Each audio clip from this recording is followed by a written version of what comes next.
suis dans un champ de bataille, mais je suis allongée comme si j'étais morte. Ok. Euh, mais comment dire, je suis dans un corps tout blanc, tout lumineux, Mhm.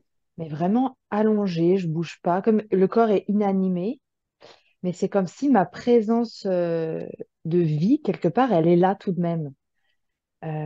Et donc, D'accord. il y a le contraste entre ce corps blanc lumineux et puis ce champ de bataille où tout est noir. Voilà, je vois la terre, enfin la terre, je veux dire de la terre, il n'y a pas d'herbe, je vois des chars, il y a des gros nuages noirs, enfin c'est tout sombre. Ok. Et je sais pas ce qui me vient vraiment depuis que j'ai eu cette vision, c'est comme si les morts dans cet état de présence, ils sont comme un soutien à la paix, un soutien au retour à la paix, quelque chose comme ça. Ah, Comme si à ok. ils sont comme un vecteur de tranquillité, d'apaisement.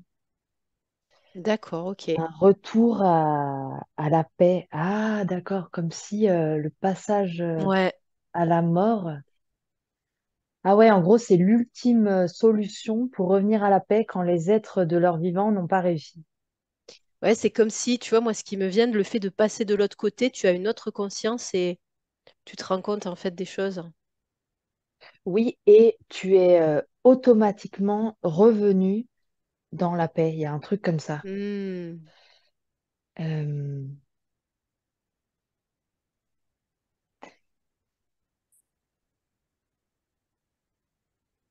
hmm. Je vois aussi que donc quand on a fait ce passage de la mort, on revient aussi, alors avec un laps de temps plus ou moins grand selon les individus, mais on revient en contact avec les maîtres. Je vois des êtres plus grands, aussi très lumineux blancs, et on revient à leur contact et on peut à nouveau être enseigné, à nouveau directement en fait. C'est-à-dire qu'ils nous ont jamais quittés. Évidemment, la connexion avec eux, elle est toujours là, mais de notre vivant, on est parfois hermétique à leur message. Et là, on revient en contact direct, alors on réalise en fait. On réalise beaucoup plus profondément tout ce qui a pu se passer dans notre vie terrestre, euh, toutes les implications, toutes les conséquences de tous les actes qu'on a pu avoir, qu'on a pu poser, toutes les intentions et toutes les pensées aussi, comment nos pensées, elles ont voyagé dans l'espace, elles ont pu toucher même à distance les êtres auxquels on pensait, enfin voilà, elles ont pu avoir un impact. Et donc on réalise tout ça, et c'est comme si cette réalisation, elle vient réaligner tout. Et, euh, et ce réalignement ramène la paix. Ah, ok. Et c'est comme si après, ce sont des lignes de paix ou comme des rayons qui peuvent venir toucher, ensemencer la terre en fait. Euh, et comme peuvent venir réapaiser tout ce que nous-mêmes on a participé à déranger, voilà, créer le chaos de notre vivant, et bien ça vient petit à petit infuser et rediffuser la lumière et la paix à ces endroits que l'on avait dérangés. Hmm. Du coup, moi, ce qui me vient, c'est que ces morts, quelque part, elles sont utiles pour ramener la paix. Oui, Ouais, oui, oui, oui. ok. Il y a comme un équilibre, ça permet un rééquilibrage.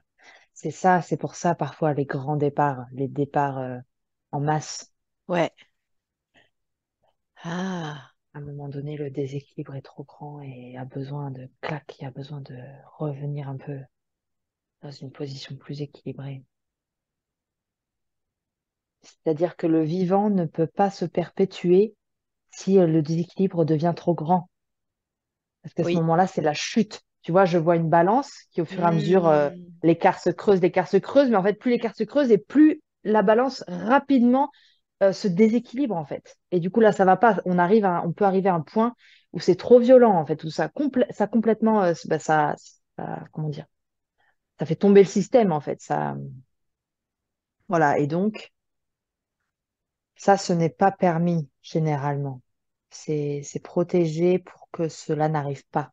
Ce serait ce serait contre-productif pour l'ensemble des univers, l'ensemble de la création, je sais pas comment on peut dire. Oui, ça viendrait ouais, déstabiliser ouais, complètement anéantir finalement le Ouais, ça vivant. viendrait Ouais. créer un trop gros trou, un trop gros bouleversement, donc ce n'est pas permis. Hmm. Et donc, il y a des solutions, entre guillemets, oui, des solutions comme ça qui peuvent être choisies de départ en masse pour comme, apporter un énorme apaisement. Et c'est vraiment une vision de la mort très positive finalement, très, oui, Ouais. que nous, en tant qu'humains, on a du mal à percevoir. Ouais, Ouais, ça veut dire que ces départs en masse, ils sont prévus, provoqués pour ramener l'équilibre. oui. Hmm. Ouais, ça a du sens, ouais. Ils sont prévus et provoqués, et enfin, à la fois, comment dire, c'est quelque part une conséquence naturelle de nos actions des humains. C'est-à-dire qu'à un moment donné, si nous-mêmes on participe à créer trop de déséquilibre, eh bien, c'est ça comme si ça se retourne à l'intérieur de nous et ça nous fait Hmm. basculer, ça nous fait passer à la mort. Oui, c'est Euh, pas vraiment pour provoqué, que, c'est quelque c'est chose ça. de naturel en fait. Oui, c'est ça. C'est un mouvement qui. Oui, oui, je comprends. À la fois, évidemment, c'est supervisé, quelque part, c'est sous la veille de ces grands êtres, de ces Oui. géants de lumière, là, évidemment, qui sont là. Voilà. Et donc, à la fois, c'est ce mouvement naturel. Et je vois vraiment, c'est comme si à l'intérieur de nous, il y a un truc, clac, qui se retourne et qui nous fait passer, qui nous fait passer par la mort. Et à ce moment-là, en plus, je vois que la capacité du corps à revenir dans la lumière, elle est quasi instantanée pour beaucoup. D'accord. Donc c'est un soulagement quasi instantané. Et d'ailleurs, il y a beaucoup de Hmm. témoignages en ce sens de familles de personnes mortes qui sentent que ça y est, elles sont apaisées Oui, après une longue maladie ou après, oui, je sais oui, oui, pas. c'est vrai. Hmm. Et en fait, c'est vraiment ça, c'est quasi instantané la libération en fait. Ce sentiment de libération parce que finalement, c'est libéré de quoi? C'est libéré du poids, libéré de la noirceur et tout d'un coup de la lourdeur du corps qui tout d'un coup, évidemment, n'est plus de matière mais est de lumière. Et oui. Et avec cette conscience et cette réalisation de tout un tas de choses sur la réalité qui est ailleurs que celle que l'on croit. Hmm. Je sais pas si j'étais claire là, Si, mais si, si, ouais, ouais. Ok, voilà. Et super. toi, t'es où? Il se passe quoi? Bah, je sentais vraiment, je te suivais là, je sentais vraiment ça et ouais, cette idée que ce soit naturel finalement, c'est comme enfin, c'est comme la naissance est naturelle et du coup, comme tu dis, on bascule d'un côté ou de l'autre. Mm. Euh, Et là, je vois vraiment l'importance de cette relation retrouvée avec les maîtres. Et hmm, c'est curieux, donc je nous vois là, les humains qui viennent de mourir à notre taille, et puis je vois des maîtres plus grands, presque 2 fois plus grands que nous, qui nous accueillent comme presque comme des parents, mais des parents instructeurs. Il y a vraiment cette ouais. notion d'enseignants plus avancés sur le chemin qui nous accueillent très chaleureusement. Il y a beaucoup de respect dans cette relation enseignant et élève. Et je sens de la reconnaissance mutuelle dans le rôle de chacun. Autant la reconnaissance de l'élève envers l'enseignement du maître, autant le maître pour l'élève qui a fait cette expérience, qui fait cette expérience qui est difficile, on le sait, qui peut être challengeante vraiment. Et du coup, je sens cette reconnaissance mutuelle et c'est beau. Parce Hmm, que en ce sens-là, il n'y a pas de supériorité ou d'infériorité. Il y a vraiment chacun à sa place, chacun vit ce qu'il a à vivre et est nécessaire finalement à la présence de l'autre. ouais, ouais, c'est ça. Peut-être est-ce que tu peux essayer de parler à ces grands êtres pour voir s'ils ont des choses à nous dire? Mm. Oui, alors j'en vois un qui se place, enfin, comme qui s'assoit. Donc sur son front, là, son front est très brillant. S'il y avait cette pierre brillante au milieu de son front. Mhm. Comme s'il il nous montre cette posture initiale, cette posture de présence et de silence qui permet d'être en réception, en, en réception par aussi le ressenti, par le cœur de ce qui vibre, Ok. du vivant, du divin. Et il nous rappelle que c'est à partir de cette posture-là que l'on sent la vérité, que l'on peut percevoir la vibration source, la vibration originelle Mhm. des choses, de tout. Ok. Et il nous dit que lui, c'est comme ça, c'est à partir de cette posture-là qu'il communique les uns avec les autres, qu'il nous voit, qu'il voit les autres pour qui ils sont vraiment, qu'il nous voit dans notre nature première, notre nature primordiale. Et du coup, à ce moment-là, il ne nous voit jamais comme des victimes, comme des pauvres petits êtres, comme des êtres inférieurs. Il nous voit dans toute notre lumière, même si notre flamme, elle est peut-être plus petite que la sienne, si on veut comparer.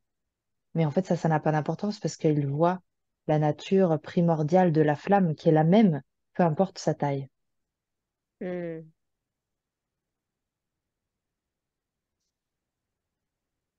Ok.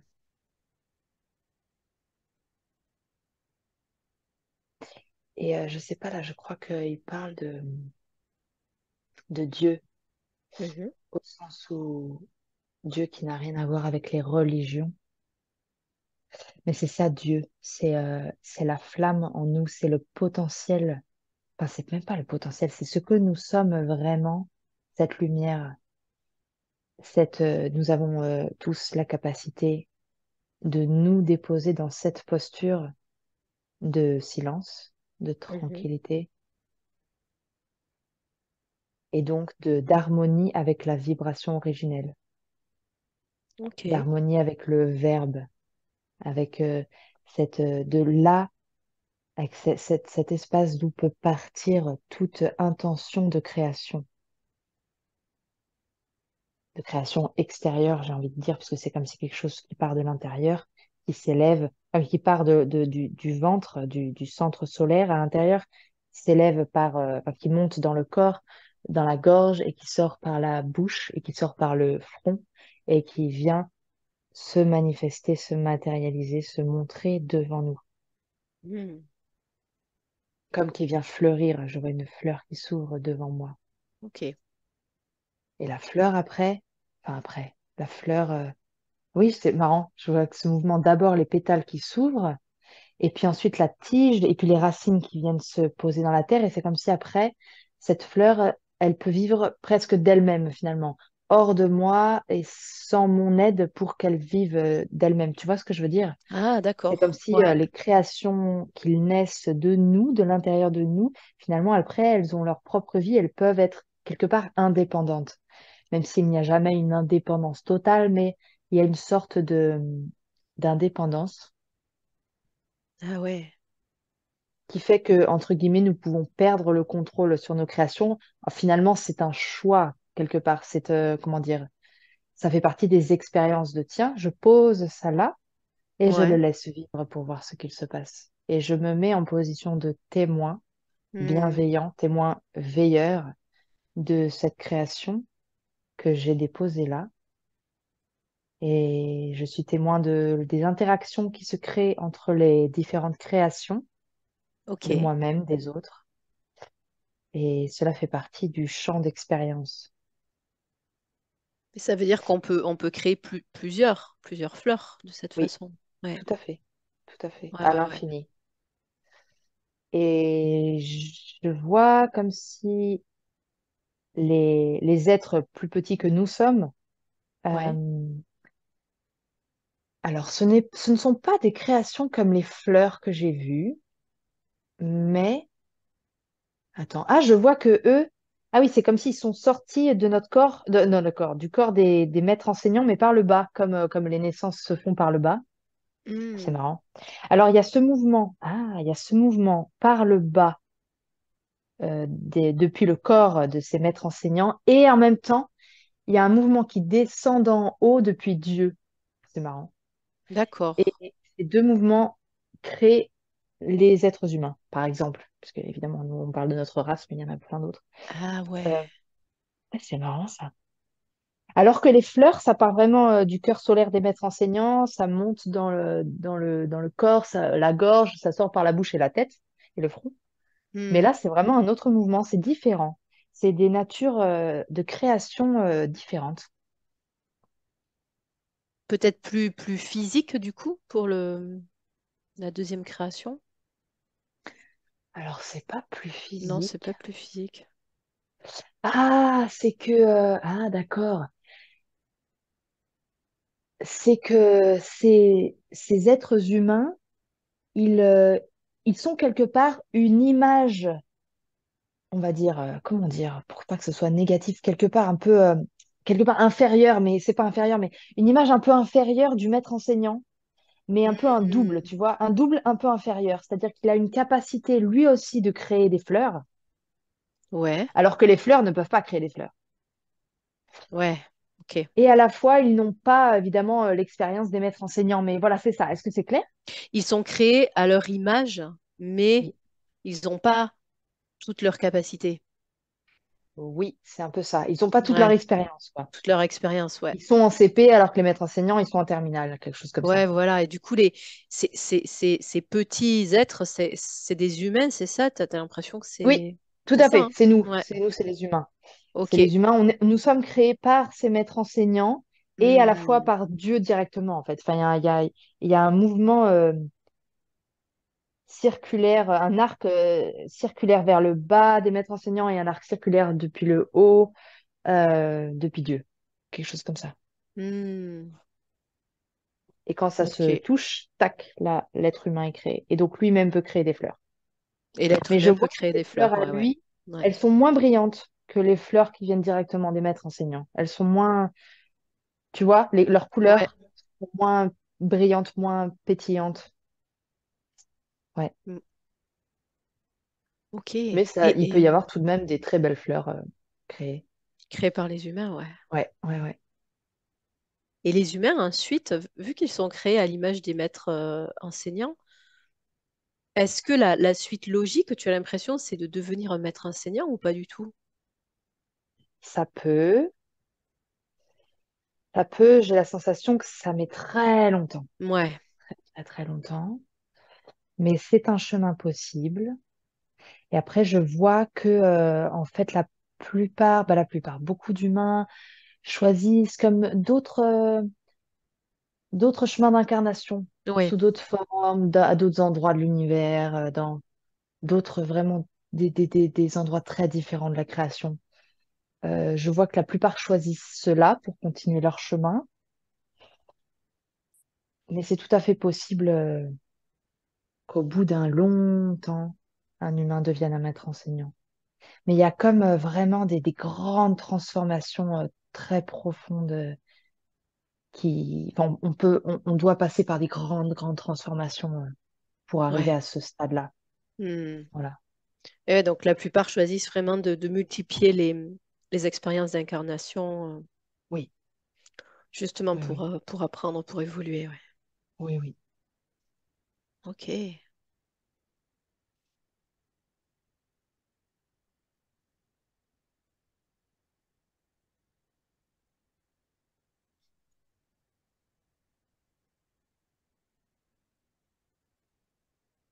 Et justement, est-ce que tu as accès à l'information de savoir comment ça se passe au niveau de ce choix d'incarnation? Parce que tu vois, ce que j'ai vu tout à l'heure, que je t'ai partagé, j'avais l'impression que c'était ça. Vous avez le choix d'aller dans un lieu paisible ou alors d'aller dans un lieu plus challengeant. Donc, est-ce que là, tu vois l'être humain, comment il fait pour choisir son incarnation? Oui, il y a toujours le choix. Ouais. Et c'est un ensemble une combinaison de facteurs pour son évolution. C'est-à-dire, avant d'être incarné, on peut vraiment sentir euh, tout ce que telle ou telle expérience, telle ou telle incarnation peut nous apporter. En fait, on peut sentir la couleur, voilà, de chaque expérience, comment... Et alors, eh bien, choisir ce qui va finalement nous apporter le plus. Je sais pas comment dire. Et j'ai l'impression que là, je manque de mots pour expliquer. Ah, attends, je demande Moi, ce peut-être que je une place. Ouais. ressens, c'est que c'est comme s'il y a toute une palette avec toutes les couleurs qui existent et tu vas choisir peut-être les couleurs que tu n'as pas encore dans ta palette. Oui, Je sais pas pourquoi, j'ai un peu une vision comme ça. oui, oui, oui. Tu vois, peut-être les expériences que tu n'as pas tout à fait vécues ou pas comme ça. Tu as Oui, des milliers de nuances et tu vas aller compléter ta palette toujours. mm, tout à fait. Peut-être essaye de voir si tu as des précisions. Ben, j'ai l'impression qu'il y a aussi des chemins où, par exemple, on va toujours choisir le rouge. Et c'est comme si on veut explorer le rouge à fond. À fond. Ouais, ouais, ouais. Ouais, ouais, ouais. Bon, c'est une façon d'expérimenter. Ça peut être d'une certaine manière aussi très intense, très quelque part épuisant. Mais voilà, il y en a qui choisissent aussi ça. Et oui.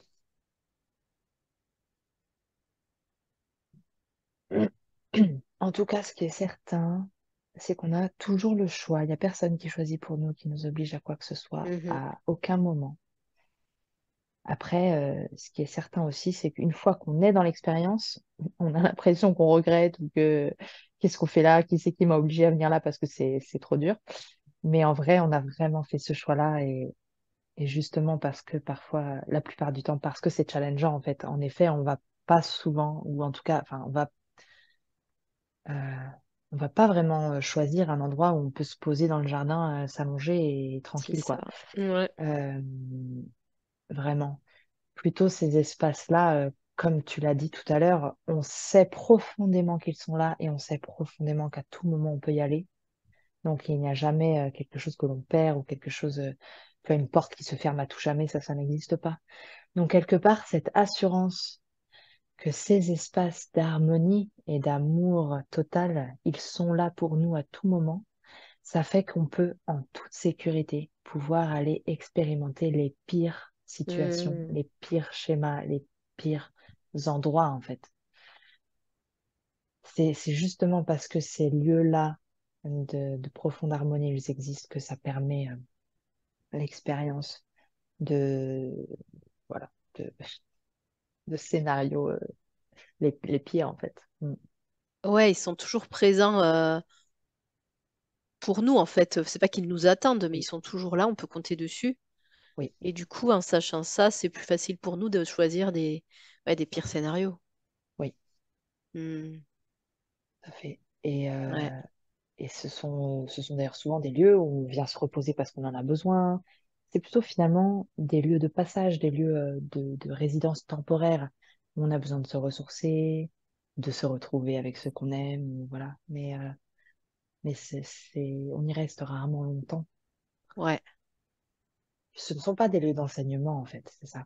Ce ne sont pas des lieux d'enseignement. Donc ce ne sont pas des lieux où on va rester. C'est plutôt des lieux ouais, de repos, de ressourcement, Oui, ouais, de repos, de ouais, retrouvailles, parfois de fêtes. Et puis quand la fête est finie, hop, on repart travailler, j'ai envie de dire, mais ouais, c'est ouais, vraiment ouais, dans le c'est beau ça, hein. sens du Hmm. terme. Mm. On Mais repart je se sens lever. aussi que, tu sais, c'est ce que je te disais tout à l'heure, on a quand même ce truc qui nous pousse, on n'y resterait pas non plus très longtemps dans ces lieux paisibles parce Non, il y a vraiment cet élan de dire où est-ce que je vais maintenant, tu vois, tout à fait. euh, même si On c'est le sent très cet appel. agréable. Ouais, ouais, Mm. ouais, ouais. On sent, ah ben c'est fini là, il est temps pour moi de me remettre en chemin. Ouais, Mm, mm. Ouais, ok, super.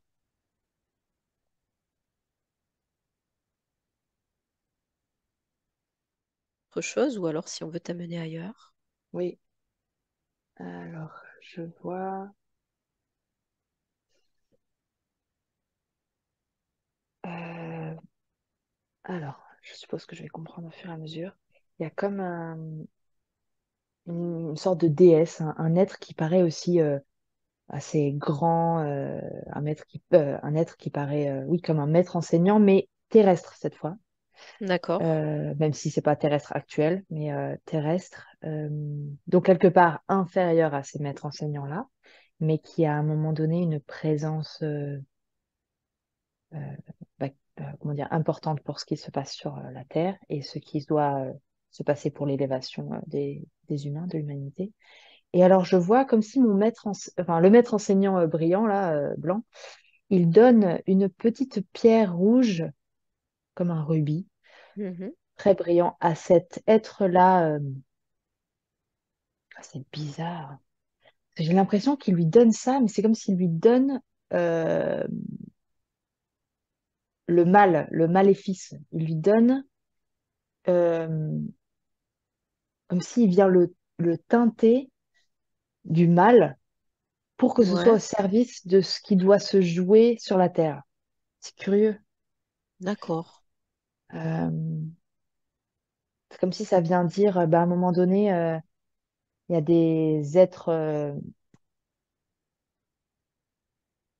j'ai envie de dire, mal intentionnés ou maléfiques qui, en fait, sont placés par les hautes sphères. Hmm.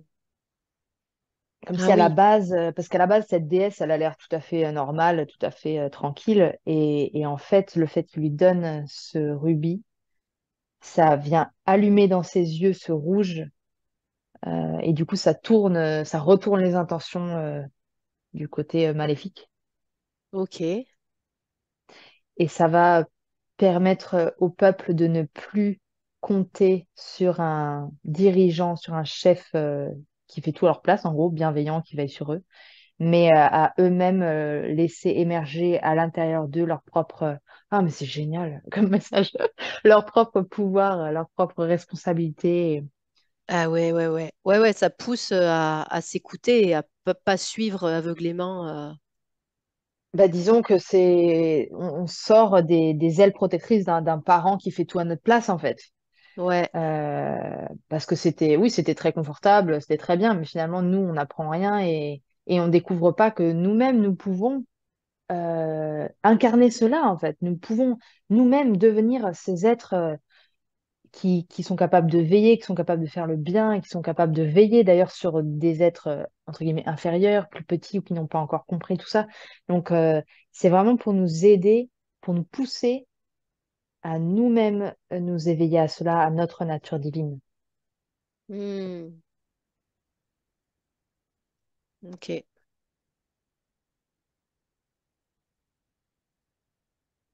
Donc finalement, le mal, l'ombre, elle est là pour ça. Oui. Par exemple, à un autre niveau, une autre échelle, sans parler de faire le mal, mais un parent avec son enfant, s'il fait toujours tout à sa place, l'enfant n'apprendra rien. Mhm. Donc, à un moment donné, ce n'est pas le maltraiter que de lui apprendre à faire à manger lui-même, que de lui apprendre à se laver, à s'habiller lui-même, etc. En fait, c'est des petits gestes tout simples, mais qui sont nécessaires à son apprentissage pour sa propre vie, en fait, pour qu'il apprenne à prendre soin de lui-même. Et donc là, à l'échelle d'un dirigeant pour un peuple, euh, ça peut être ça si tant que le peuple finalement n'a pas... Ah, c'est ça. C'est-à-dire qu'il peut y avoir ce besoin-là que le dirigeant, entre guillemets, tourne mal pour que le peuple se réveille, quand le peuple s'est endormi finalement et laisse faire et se laisse porter.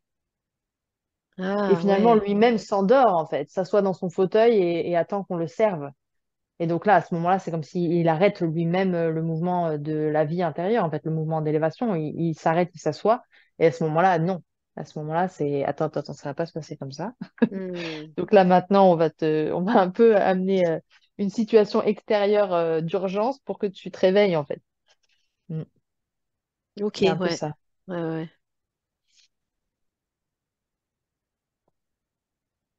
Ok.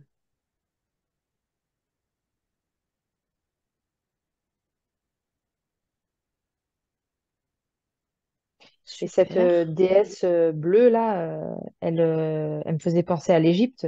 Et donc j'étais en Ouais, train de demander pourquoi ils ont choisi cette image-là pour imager le dirigeant d'un peuple.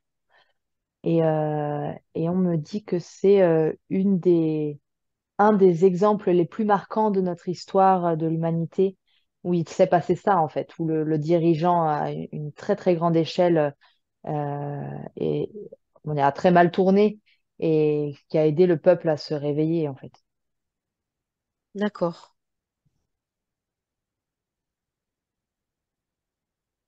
Et qu'à chaque fois, comment dire, euh, ce, ce grand retournement du peuple, il ne peut se faire que quand à l'intérieur de chacun, il y a une reconnexion avec Dieu. Mais avec Dieu, encore une fois, qui n'a rien à voir avec la religion, qui est vraiment, qui fait, comment dire, qui est notre nature, en fait, qui est cette lumière à l'intérieur de chaque être. Hmm. Cette lumière qui guide, depuis laquelle nous pouvons voir clair, nous pouvons nous trouver dans ce silence, de cette paix intérieure qui permet d'être lucide, qui permet, oui, de voir clair. Ok.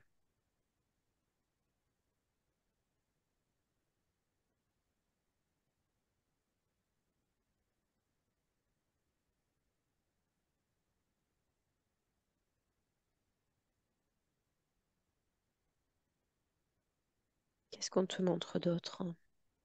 Et bien là, c'est comme s'il y a un de ces grands maîtres enseignants qui tient une torche, un peu à l'image de la Statue de la Liberté, tu vois. Bon, ouais, il tient une Ouais. torche enflammée.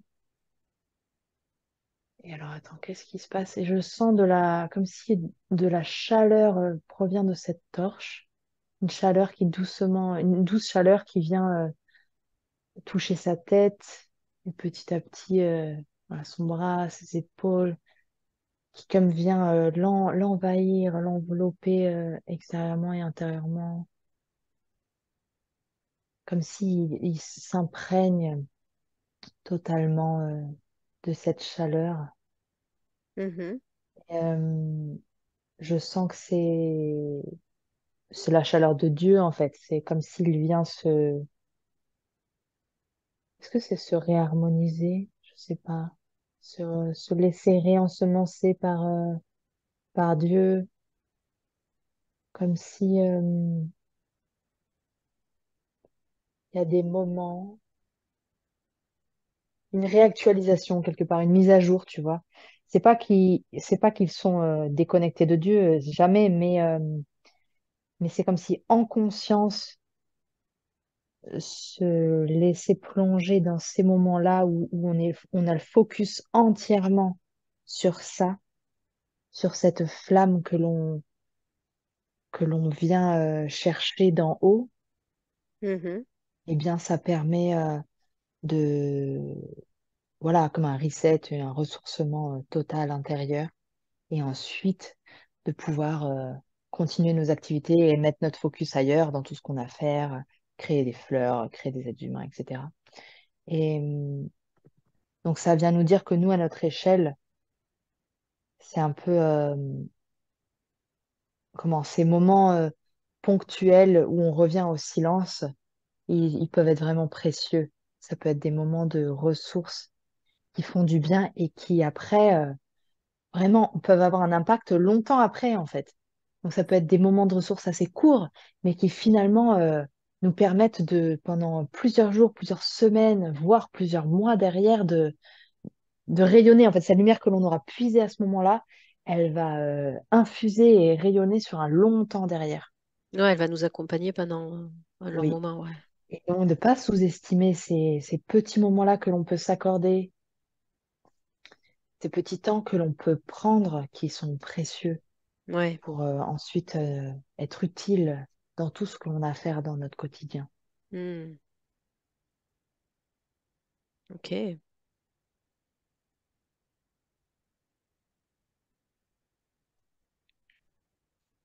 Par exemple, par des prières, là, c'est ce que j'entends. Les prières peuvent nous aider nous replacer dans cet état de réception de la lumière de Dieu, quelque chose comme ça. Et oui, on passe par les prières parce que les mots sont porteurs d'une vibration particulière et peuvent nous aider à retrouver cet alignement, cet état de unisson Hmm. avec la vibration originelle. Et c'est à ce moment-là que l'on peut pleinement se ressourcer. Ok.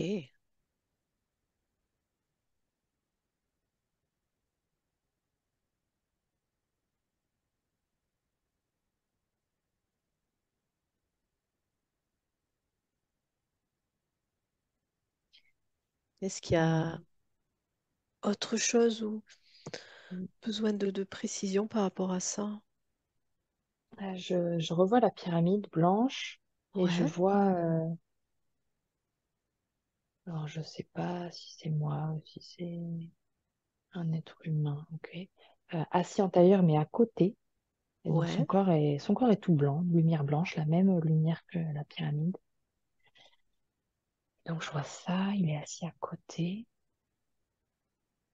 Ah, et donc là, je les vois, les deux, ils se rapprochent et c'est comme l'être humain qui est assis en tailleur et il se retrouve au centre de la pyramide. Mhm. Et c'est comme si à ce moment-là, sa lumière est décuplée et la lumière peut, comme s'il y a comment dire, des flots de lumière qui jaillissent de son corps de manière D'accord. très gracieuse et dans toutes les directions, tranquillement. Hmm. Et c'est un peu l'idée de nous-mêmes. Nous avons un corps de lumière, même si on ne le perçoit pas physiquement avec nos yeux, mais nous sommes faits de lumière. Que la pyramide, c'est le symbole, ça peut être le symbole de ces espaces d'harmonie dont on parlait tout à l'heure, de finalement de cette vibration originelle, amour, harmonie, voilà. Donc la pyramide, c'est ce symbole-là de stabilité, au Mhm. sens où elle existe et elle existera de tout temps, elle est là, voilà. Et puis alors, si on fusionne les deux, enfin, c'est pas fusionne le terme, si on aligne les deux, tac, Ouais. en conscience, on décuple notre lumière. C'est-à-dire que là, en fait, ce que j'entends, c'est que peut-être dans quelques années, en tout cas, je sais pas si c'est dans quelques années, mais dans pas très longtemps, on pourra être capable de voir avec nos yeux nos corps de lumière, enfin, comment dire, des particules lumineuses qui s'échappent de nos corps, un truc comme ça. Trop drôle. Hmm. Bon, en tout cas, cet alignement de notre corps et de la pyramide, qui représente tout ce dont j'ai parlé avant, eh bien, ça décuple notre lumière. D'ailleurs, les autres peuvent, pas avec les sens physiques, mais d'autres sens, percevoir que, tiens, dis donc, cet être-là, il est lumineux, là, il est plus lumineux qu'un autre ou quoi. Ben, c'est justement quand il y a cet alignement qui est présent.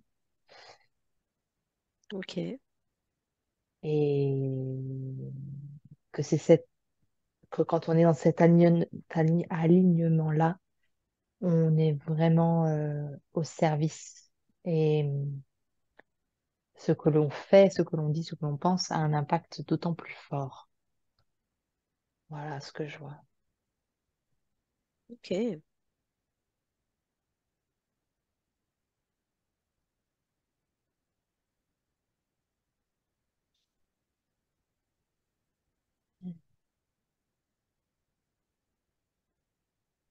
Ouais, je sens que c'est à peu près tout pour aujourd'hui. Ok. Super.